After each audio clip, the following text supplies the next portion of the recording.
Yan, kain tayo ng noodles. Yan, dahil bagong ligo tayo at malamig.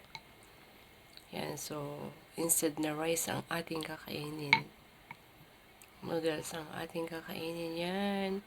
Para na rin ako nag-i-steam ng mukha. So, yan. Kain tayo.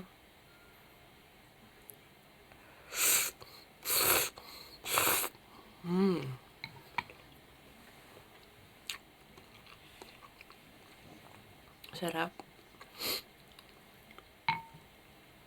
So, instant tayo ngayon. Instant. Libre steam ng face.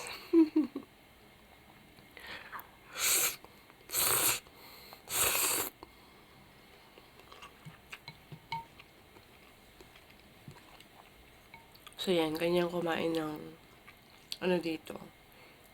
Kung sa atin sa Pilipinas ay kumakain ng dapat hindi tumutunog. Dahil lalo kung babae ka. So, dito, kailangan may tunog.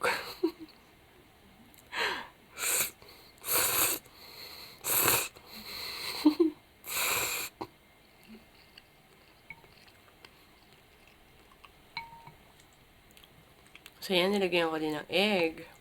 Ay, na-separate yung yellow niya sa white.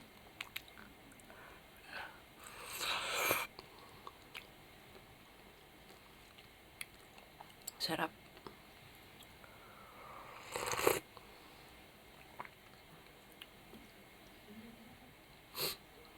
Yan.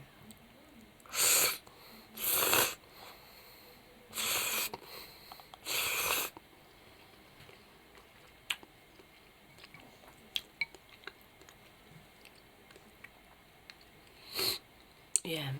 Sarap.